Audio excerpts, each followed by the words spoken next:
Mardi Gras crisis continued today in New Orleans. Festivities in the city itself have been canceled because the police are on strike, although some parades are being held in the suburbs.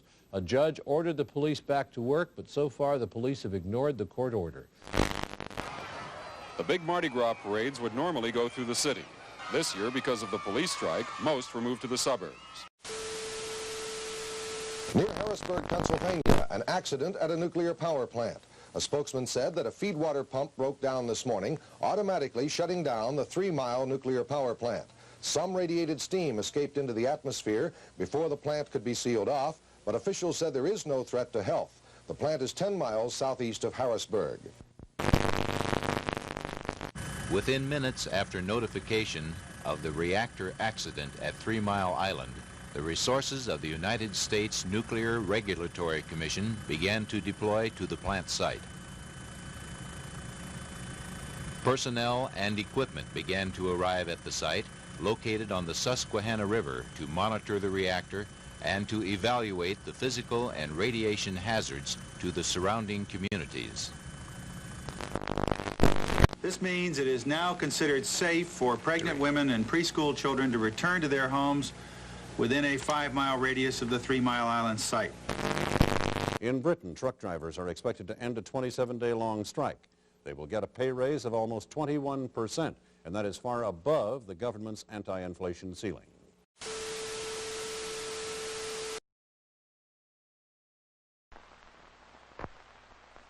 Thursdays after class, we usually go out to eat. Helen would always drink. Later, she would pick her daughter up at school and drive home. One day, there was a terrible accident. Well, what could I have done? If your friend has too much to drink, don't let her drive. Call a cab. Drive her yourself. We've got to start taking care of each other. That's what friends are for. I didn't want to insult her. I didn't...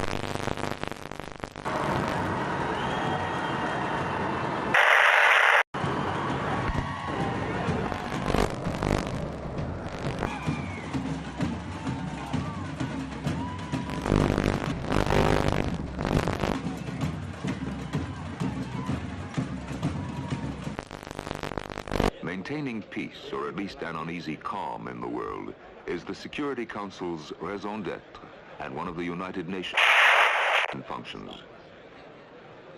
As a delegate once observed, the Security Council, Mr. President, is the most prestigious and authoritative of the organs of the United Nations.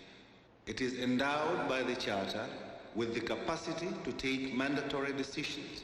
But our esteem for this body derives not only from the binding character of its authority. We are endeared to the Council because of the... In England, it's all over now except for the concession. The Conservative Party of Margaret Thatcher has won the most seats in Britain's Parliament, and Mrs. Thatcher is apparently to be the first woman Prime Minister in that country, and in all of Europe for that matter. James Callaghan's Labour government is out. The Tories are in, with the first majority government in 5 years. Margaret Thatcher, nicknamed the Iron Lady, becomes Britain's first woman in the top job. As having an entirely, what you would call a middle-class approach. I call it a fundamentally conservative approach with a small c, because it's founded on belief in the dignity of the human personality. This picture of devastation in an open field a half-mile northwest of Chicago's O'Hare Airport is all that remains of the worst aviation accident in U.S. history. A temporary morgue has been set up in an American Airlines hangar. Pathologists, dentists, and a disaster team are working on the grim identification process. But they say that...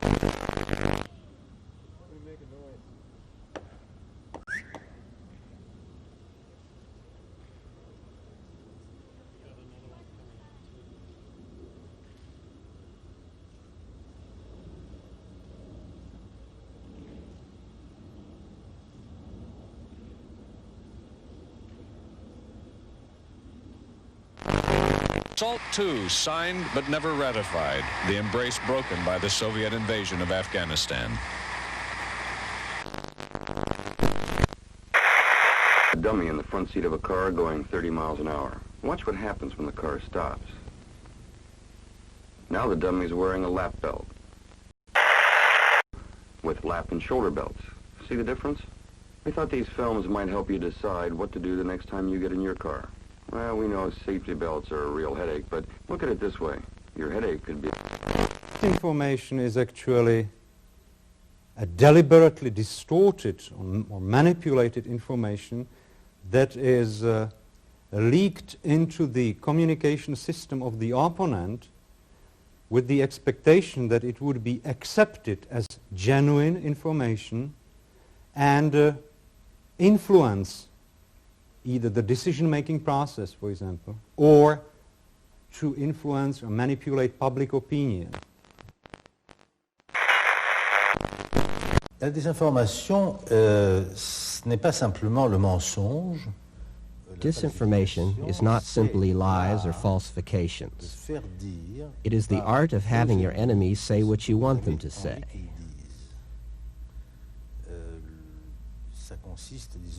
This consists in conditioning Western journalists by the USSR in such a way that in perfectly good faith, or sometimes for different reasons,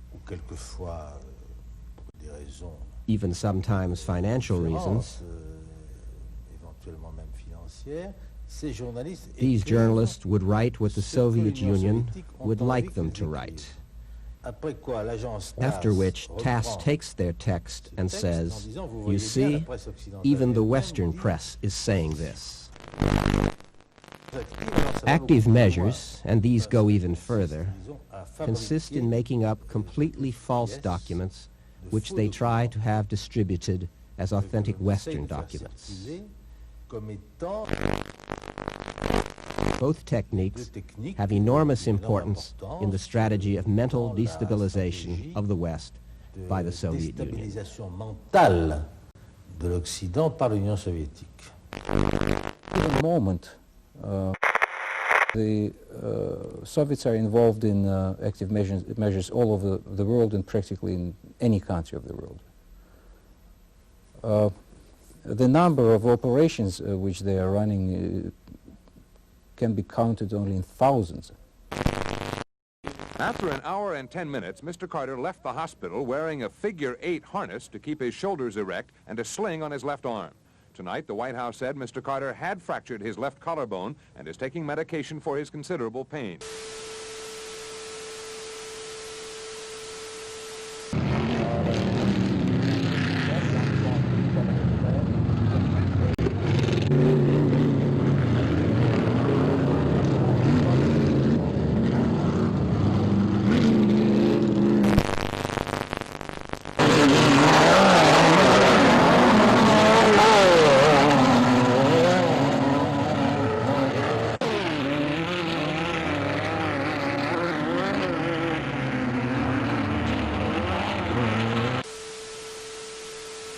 Many had come for Disco Demolition Night, a promotional gimmick. Between games, as planned, a huge box containing thousands of disco records was blown up.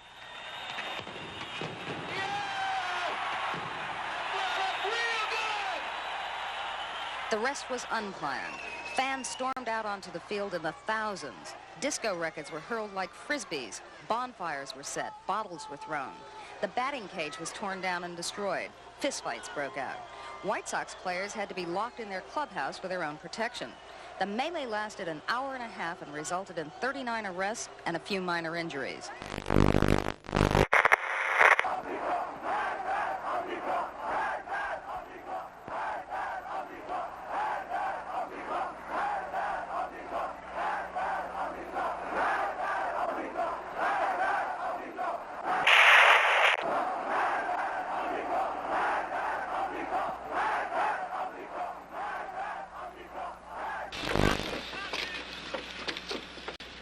The Soviet Union had just made a massive arms deal with Iraq and was pouring large quantities of the most modern equipment into Iraq. It already had an arms arrangement with Syria.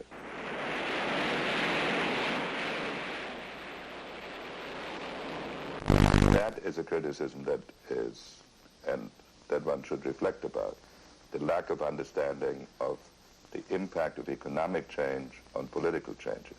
That is a lesson we ought to learn for the future. No direct contact has ever been had, as far as I know, between the United States government officially and the Ayatollah directly. They were unified only on one negative conclusion, and that was that the Shah had to go.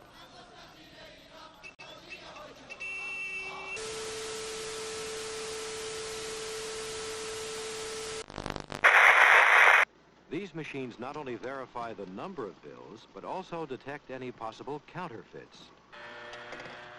Many things can earmark a phony: weight, color, size, or poor detail in artwork.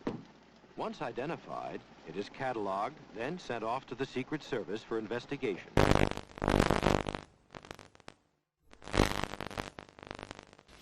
Or any American to do, keep out of our country and we will run it ourselves. The time of bonanza is over.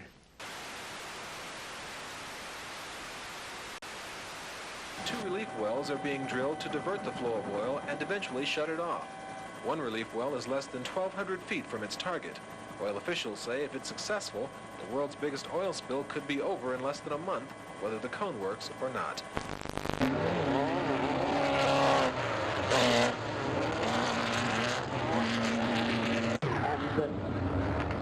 We will get more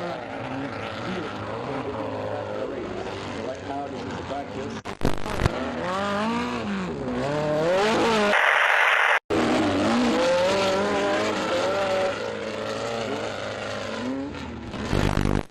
Earlier today, President Carter watched the latest broadcast of the Iranian hostages. He made little comment. They are not free, said Mr. Carter, and that is the most important thing. Today's greetings had a somewhat sadder tone than the film released yesterday. I think through the trials and tribulations I'm sure to come, all of us hostages are proud to be Americans.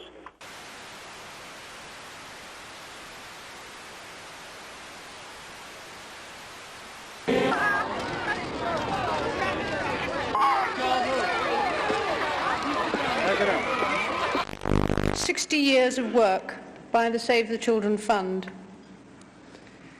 It must have seemed such a simple title in 1919 to our founder, Eglantine Jebb. It was a cry from the heart, which was answered with such enthusiasm and efficiency that in the following 60 years, the fund has never lost sight of the simple, basic principles that Miss Jebb instilled to help the children of Eastern Europe after the First World War. Story out of Cincinnati this morning, a bizarre tragedy. 11 people killed when a rock concert crowd went out of control. A huge crowd waiting for general admission seats suddenly surged toward entrance doors, the people elbowing and kicking each other. Many were pushed under and the crowd stampeded over them. 11 died. A report by... It just went crazy. There was a girl in front of me. She fell down and people were stamping on top of her and everything, and I was trying to help her up, and they were just hitting everybody and just trying to kill to get into the concert. Ladies and gentlemen, Ronald Reagan. Good evening. I'm here tonight to announce my intention to seek the Republican nomination for president.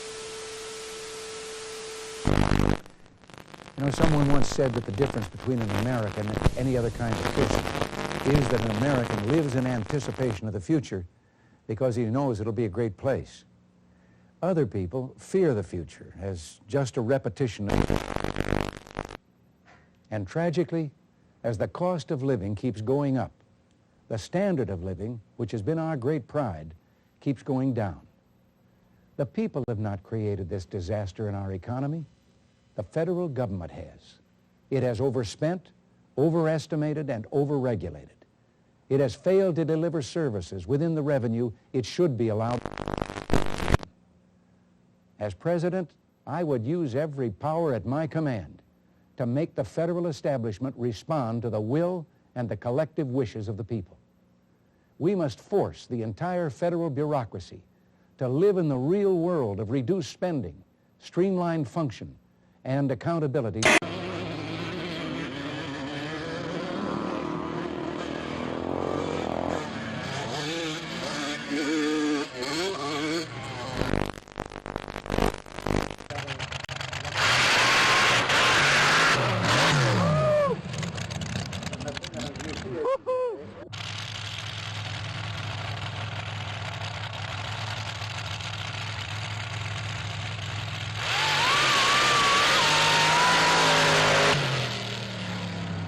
ladies and gentlemen. I cannot and will not stand by while inflation and joblessness destroy the dignity of... During a time when the Soviet Union may enjoy nuclear superiority over this country, we must never waver in our commitment to our allies, nor accept any negotiation which is not clearly in the national interest. We must judge carefully.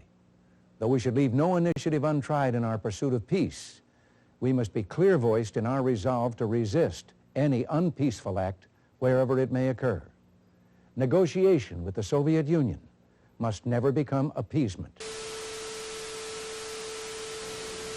If the auto industry can't do it, government researchers will. The Department of Transportation today unveiled what it is calling the safety car. It says it hopes it will all be driving it in the 1980s. DOT says the car gets more than 30 miles to a gallon of gas and is safe in a crash at speeds up to 50 miles an hour. A mid-sized prototype car developed for the U.S. Department of Transportation. It averages 32 miles a gallon, can take a head-on crash at 50 miles an hour without injury to the occupants, and can be produced for less than $6,000. You've got a great demand now for fuel economy cars, and so we're saying to them fuel economy will sell. They've always doubted that before.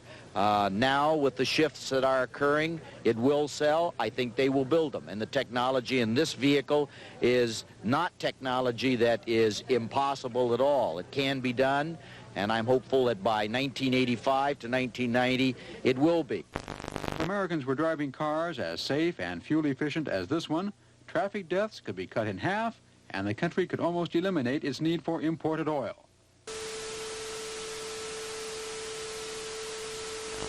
Meanwhile, the Soviets not only ignored President Carter's withdrawal deadline yesterday, their invasion force is said to be growing.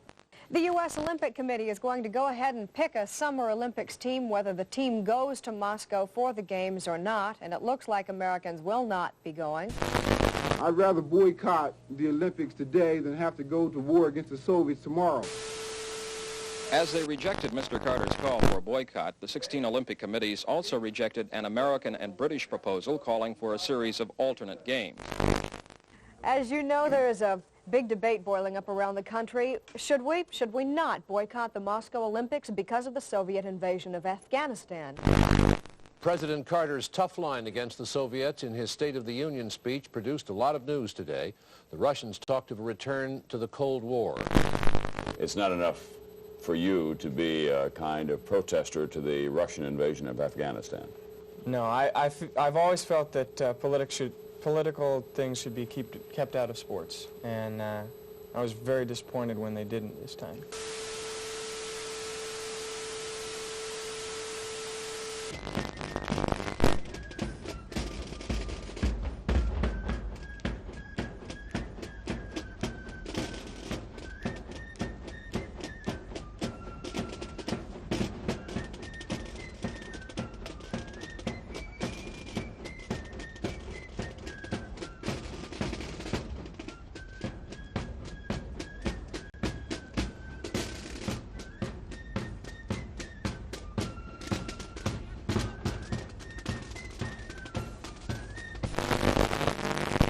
We've been told all along that this operation was not likely to succeed. Therefore, we were led to believe it would not occur.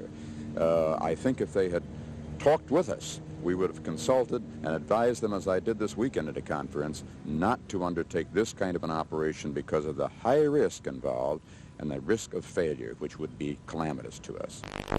At Arlington National Cemetery today, 3 American Air Force men who died on that raid were buried with full honors.